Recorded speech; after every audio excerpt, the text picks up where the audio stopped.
Hello and welcome to my channel, or welcome back.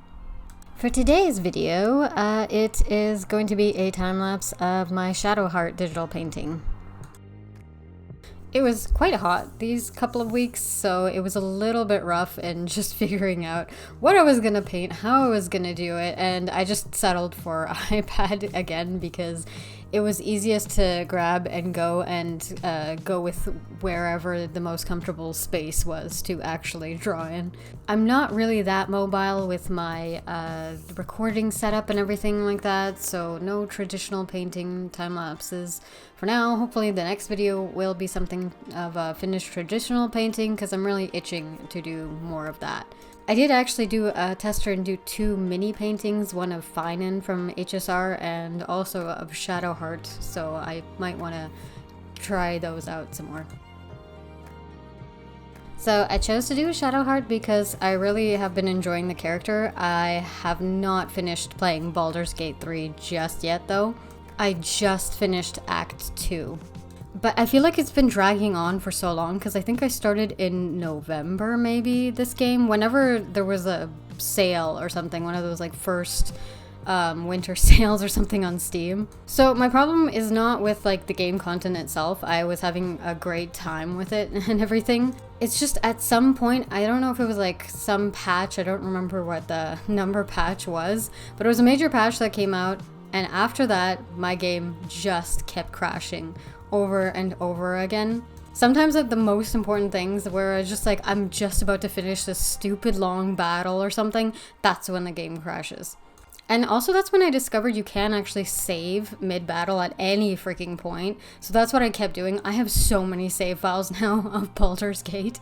And it's only due to the instability of it for some reason. I don't know why, but the patch for me just kept crashing. And when I was doing some troubleshooting, it seems like other people have it. And it's like, I'm one of the few, I guess, who has it. But there was like entire instructions on what to try. I think on one of the Steam pages or something like that, like troubleshooting, stuff like that, specifically for the game. And I know it's not my computer because the game itself was the only thing that would crash. It only blue screened, I think, my computer once, but overall it was always the game itself just doing it.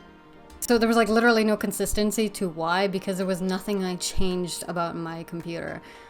I think so far, though, if anybody else is having problems, I actually did frame limitations because I think that's what somebody else also recommended. So I think I dropped it to 30 FPS because I am not a frame-hungry person. Like, I don't really care about FPS as crazily as other people do. When people, like, say that and obsess about it, this is, like, why a lot of people kept just freaking out at me, why I would say I prefer playing on console. Like, PlayStation is just my go-to for gaming most of the time, and this is exactly why, where most of the time a patch is not going to break the PlayStation, right? It would just be horrendous. You would get a lot of outrage of it because that's like the only purpose of the PlayStation. You're playing games on it, as opposed to a computer. You know, I feel like there's too many variables with computers because everybody has different parts. And this is where computers stress me out. Like, I do like having a good computer, and yes, a lot more frames would be a lot more effective and a lot nicer and everything. I totally understand that. But at the same time, I just want to play a stable game because what's the point of having like 1000 FPS if your game's gonna crash every 15 minutes and you have to redo stuff from Baldur's Gate? And because it's a little bit of RNG, if you happen to land on a good roll or something, you have to like keep restarting it to get back to that good roll, because if you crashed, you lost that. Plus, you don't even know if that save file got corrupted, so that's even worse. That was like my biggest stress, where I think one of the save files got corrupted, just one, thankfully so far, nothing else, and it wasn't a big deal because I save like every 10 seconds in that game now. And I guess that is my rant for the week. For this artwork in particular, I had in mind to actually turn it into a sticker and a charm as well, so I needed some kind of thing that would be a good cutoff, but also really nice to still keep as either a poster or postcard size as well. They're multifaceted, basically. But I still wanted a background or some little detail, just not a flat color for if it was going to be like a poster or a postcard. And I was thinking what elements to add, and I thought, you know what, flowers would be kind of nice, but it doesn't have to be like super detailed behind her or anything like that. And then I thought, okay, maybe a little bit like of a abstract of a background, or like the idea of it. So I guess I got a little impressionistic with the colors of kind of foliage at the bottom with the green. I just took a brush and added some hue jitter basically to it, so it would kind of randomize the hue a little bit. And I thought it actually did a pretty cool effect. I also wanted some green to kind of match with her eyes because I did go a little bit more saturated. So looking back at this one, compared to my Yuna one, I was just like, why is there so little contrast comparatively or something? There was something a little bit like, it's a bit too soft.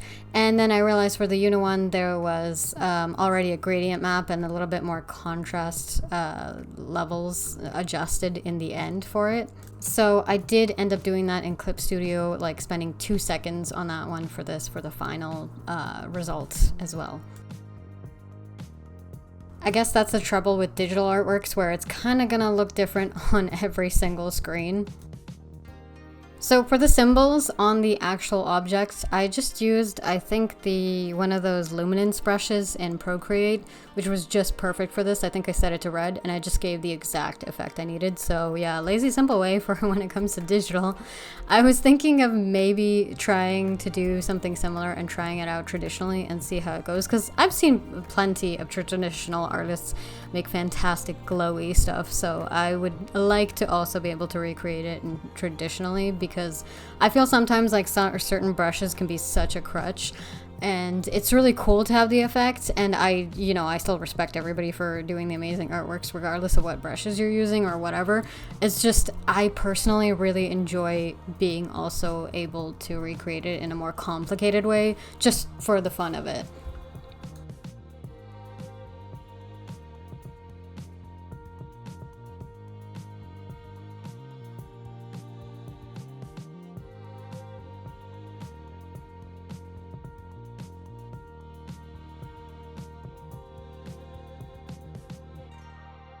And now for the final artwork. Let me know in the comments down below what you think, and if you enjoyed playing Baldur's Gate 3. If you've gotten this far and enjoyed the video, I hope you can drop a like and subscribe if you'd like to see more. Thanks so much for watching. See you on the next one.